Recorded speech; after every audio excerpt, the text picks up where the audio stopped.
Ladies and gentlemen, it's my distinct honor and privilege to introduce this morning's guest of honor and speaker. I have a 1.5-page introduction of our guest of honor, but with permission of the Secretary of Defense, who has acknowledged that he wants to be introduced briefly. Sir, with your permission, allow me to introduce you properly to your fellows and Marines. And I would like to proceed, Secretary Voltaire to Gazmin. With your permission, sir. The third Secretary of National Defense, assuming the post on July 1, 2010. He was born on October 22, 1944 in Moncada, Tarlac. Even at an early age, Secretary Gazmin's brilliance was seen in his performance inside and outside the classroom.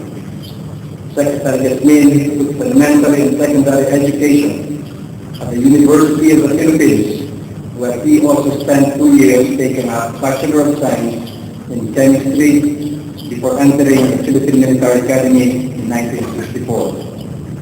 As a young soldier, Secretary Gazmin served as a team leader in the Home Defense Forces, Airborne, and in various intelligence units of the Philippine Army. Honor and pleasure to formally introduce to you our Secretary of National Defense, Honorable Voltaire.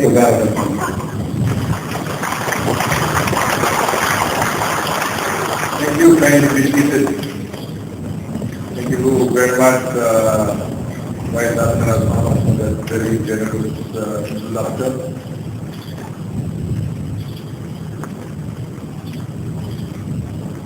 The Flag Officer in Command of our Philippine Navy, Vice Admiral Alexander Pama,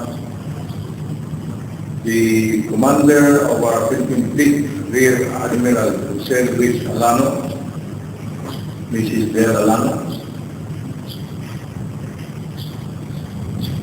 General Arthur Peace, the Commander of the Philippine Army. May I also greet Major General Justico Guerrero, the Commandant of the Philippine Marines. Our friends from Juspas, headed by Colonel Kevin Clark. Earlier, as I was writing the names of the people I'm going to greet, I overheard Admiral Alano giving the name Kevin Clark. What I wrote was Clark Kent. So it was Superman who was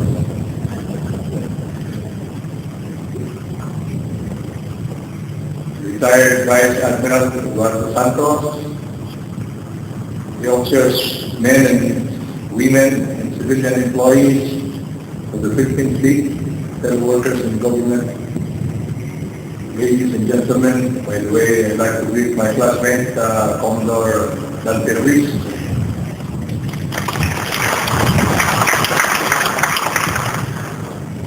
I am happy to express our warmest congratulations to all our awardees. Your commendable deeds and achievements have contributed without doubt to the attainment of the goals and objectives for our Philippine Fleet and the Philippine Navy.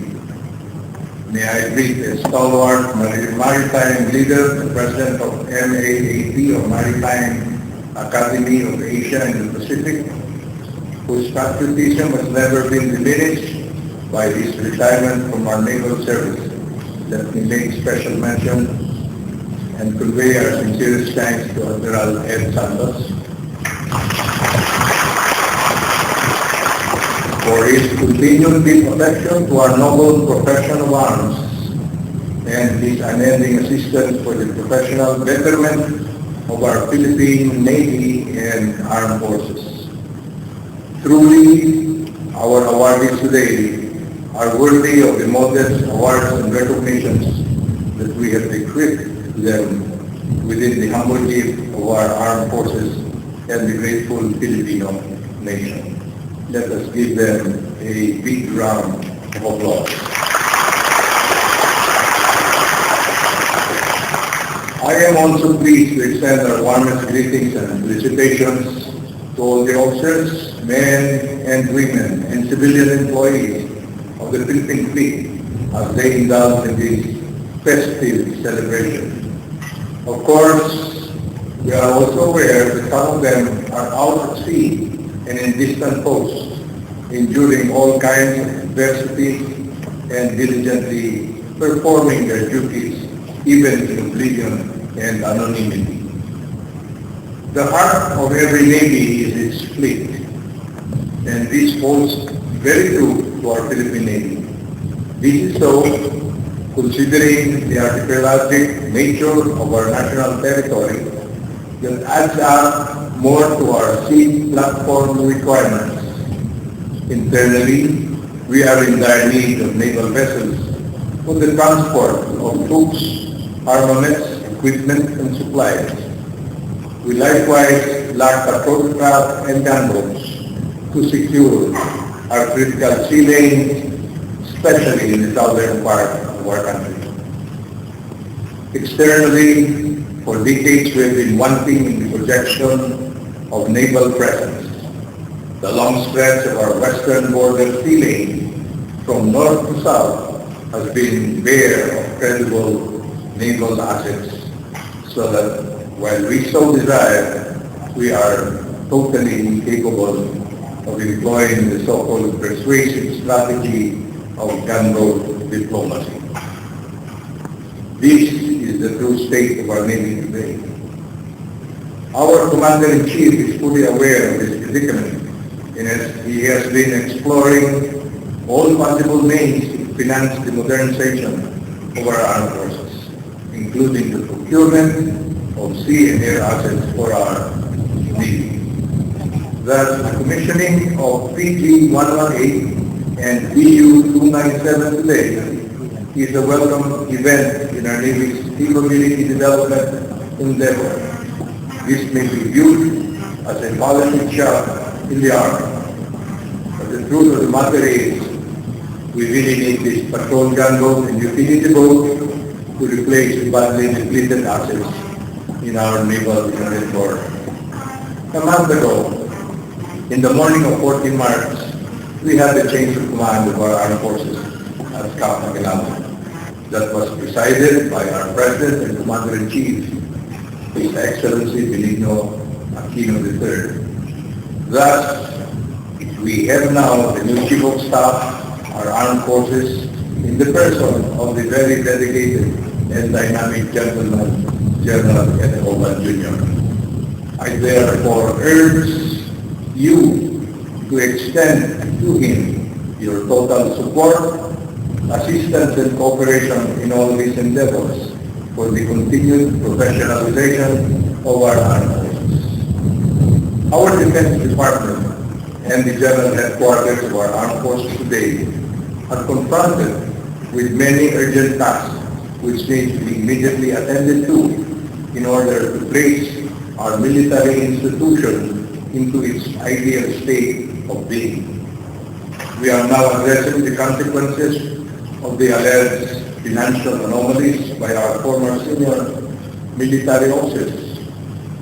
These alleged corrupt practices have been the subject of continued inquiries in aid of legislation by both the Senate Blue Ribbon Committee and the House Committee on National Defense and Security.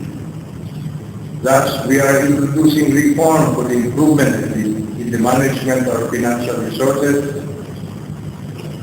This is meant to effect utmost transparency, efficiency, and effectiveness. This will rid our armed forces of both real and imagined graft and corrupt practices. We are likewise validating the current status and effectiveness of our morale and welfare programs, projects, and activities. We must continue to do this in order to attain the highest state of morale possible for our officers, men and women, and for the continuous accomplishment of the mission and functions of our armed forces.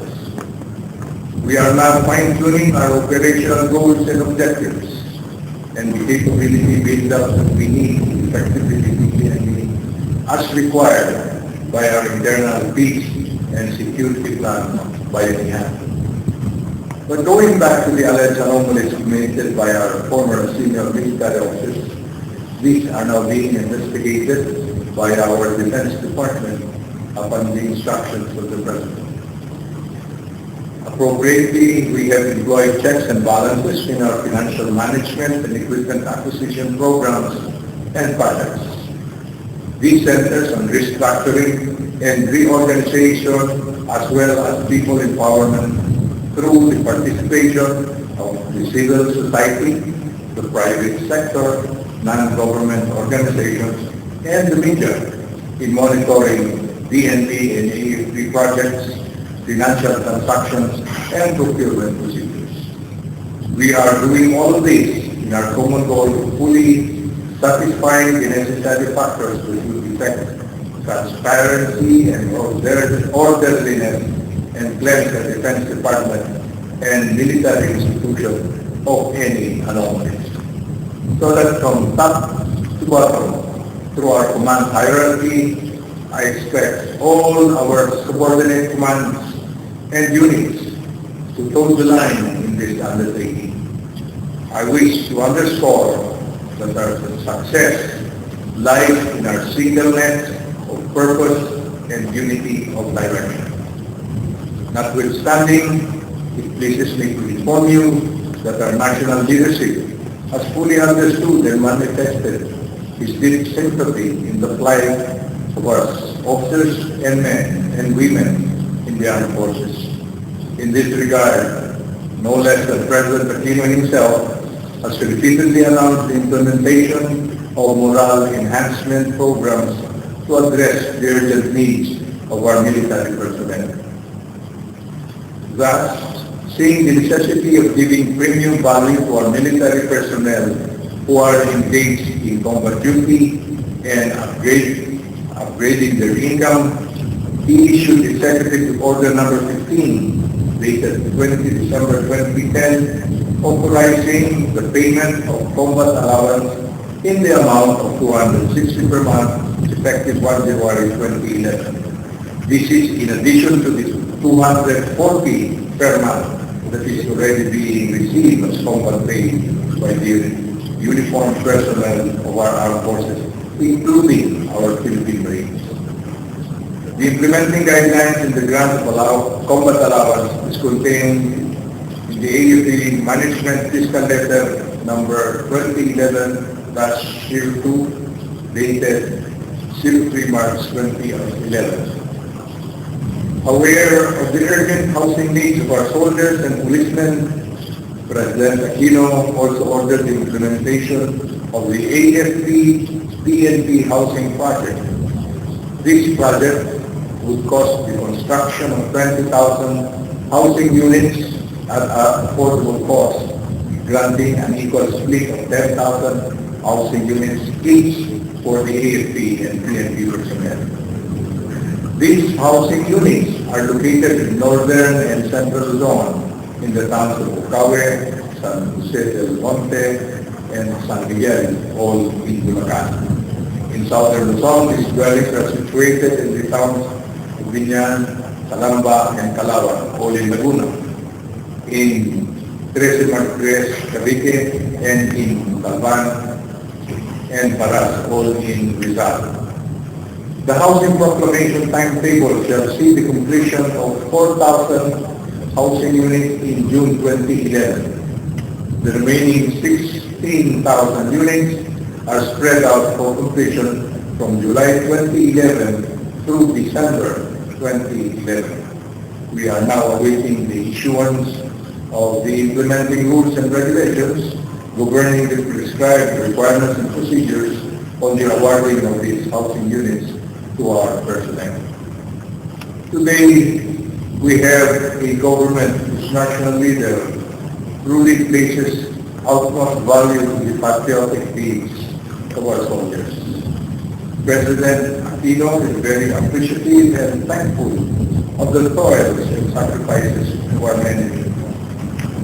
He wants them to be truly professional in every way as he vows to modernize their arms and equipment and the land air, and sea asset and platform of our armed forces. On this proud occasion, on the 73rd founding anniversary of the Philippine Fleet, our armed forces stand as beneficiaries of the kind deeds of our Commander-in-Chief, whose desire for the total welfare and well-being of our soldiers is a paramount consideration by our government. With these thoughts, let me once more extend my warmest congratulations to all our awardees on this very special day.